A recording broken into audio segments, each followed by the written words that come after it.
Too often, the simple things are what lead to success. But the irony is that the lesson most crucial for success are often the most difficult to learn. Simple as they are, these may not be the fault of the lessons, but because we are humans. As humans, we are prone to follow the path of least resistance. It comes natural to us, so it becomes unnatural and against our nature to attempt to do what is difficult, even if it makes for success. Most people aren't successful not because they didn't have the opportunity, but because they do not do the things they are supposed to do. Those things are often difficult. Before you jump to people who labor physically hard on their jobs, you may be surprised to know that most of those folks are lazy mentally. Man will easily pay the price to do labor that quickly brings success, but there are very few men who will be willing to labor in the brain to bring success into reality. That's because mental work is real work, simple yet difficult, difficult yet guaranteed for success. There are several countless other difficult life lessons you must learn if you must succeed. But below, I list just 3 basic ones you can start to use for yourself. Simple yet challenging, difficult yet possible to practice. Number 1. See fear as a friend. Every year, starting more than 5 years ago, I do something on my birthday that I'm most afraid of. I pick what I am very much scared to do and do it anyway. Also, I play the scare game. This is the game I made up where I do one thing daily that I'm most afraid of. I have to admit it's been a while I played the game, but when I did, it had a significant impact on my life. This may be the hardest lesson to learn. If I told you to meet the richest person on earth, would you do it? If I asked you to write the biggest check to yourself and expect to have that cash right in your bank accounts in 10 years, would you believe it? Our greatest hindrances to success have always been fear. A lot of people may not admit it, but even the seemingly bold person exhibits fear. He can try a whole bunch of things, but he won't attempt the serious stuff that would make for even bigger successes. In your quest to have all the money that you need, make fear your friend. The presence of fear may be the proof that what you are attempting to try out in your business is worth the try. Once, I heard the story of a king who wanted someone to marry his daughter.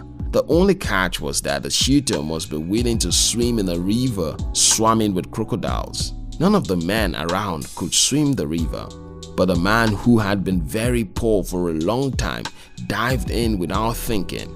He swam through and married the princess. Leaping and swimming through the ocean filled with sharks may seem difficult, but when you are consumed by the desire to have words at the end of the ocean, you jump on and swim through. On March 11, 1984, in the Westmans Island of Iceland, the 74-foot trawler Hellesay overturned in a storm. Guðlaugur Friðriksson made history. After falling into the 41 degrees water, he should have soon died of hypothermia. When the body temperature goes below 93.2 degrees, blood flow to the brain is reduced. His 2 companions from the boat sank in 20 minutes, but Guðlaugur swam for 6 hours, breaststroke, breaststroke, backstroke. As he was close to the shore, a voice said to him, "Lie down and rest. You deserve it." But a stern voice of reason argued, "If you go to sleep now, my lord, you will never wake up." Somehow, Guðlaugur defied all laws of physiology and survived. Everything you want is on the other side of fear. See fear as a nudge to give it a try. If it fails, at least you gave it a shot. Number 2. When it comes to business, be far more curious than your competitors. Some years ago, when I discovered I would lead a particular group that was filled with smart and highly intelligent people, I was scared. At the time, I struggled with speaking good English and expressing myself confidently. What did I do? As soon as I was given the office, I bought all kinds of great books and novels especially. I read so much I thought my brains would blow out.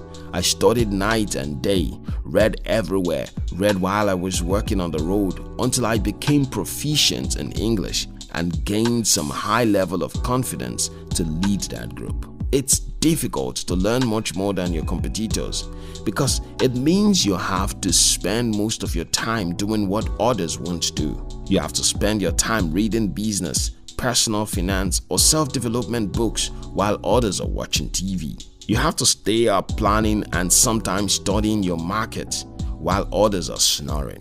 You have to spend a large amount of money to travel for a significant business seminar while others think it is unwise to spend so much money training your mind.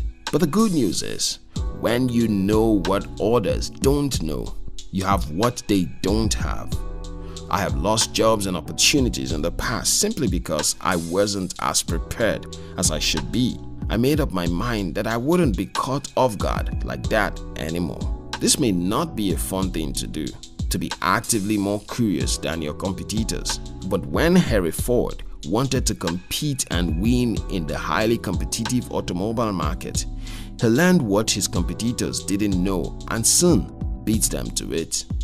Knowledge is still power, and the amount of information available to you that you use is still key to your liberation. Number 3.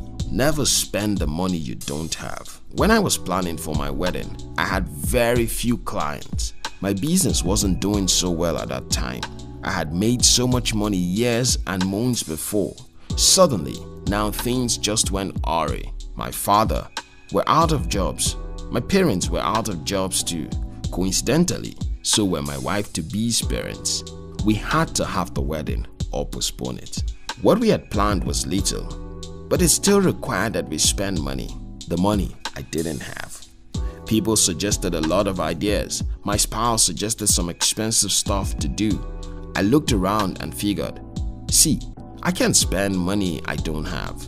And even if I had the money, I will never spend so much money to feed people who will never remember my face in a few months. With that understanding, I had a beautiful small wedding and saved so much money in the process. In the country where I come from, it's almost a taboo to have a small wedding. You could be ashamed or embarrassed just by doing so. First, even low-income families often go out of their way to spend big on weddings, only to start the so-called marriage broke and in debt. This is not limited to money. It also includes buying expensive cars, owning expensive houses, wearing costly suits so that you can look expensive and rich. Billionaire Warren Buffett, who is reputed for using a flip Samsung phone, said, "I will get myself an iPhone when the last person on earth has gotten it." In other words, he's not planning to get an iPhone, not because he can't, but because the rich spend money on what's important and relevant to their lives. Am I saying you should look tattered and use only cheap or low quality stuff? No, that's not the point.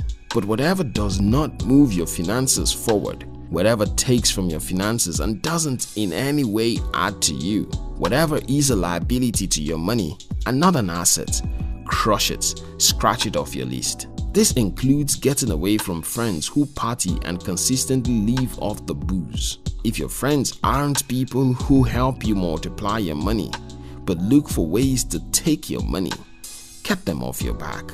I know, in a social media frenzied world where showing off what you've got is the norm, it is almost difficult to learn this lesson. But here's the thing, don't spend money you don't have to please people who don't like or care about you. At the end, whose purse loses the cash? If this video inspired you, like this video. We love you.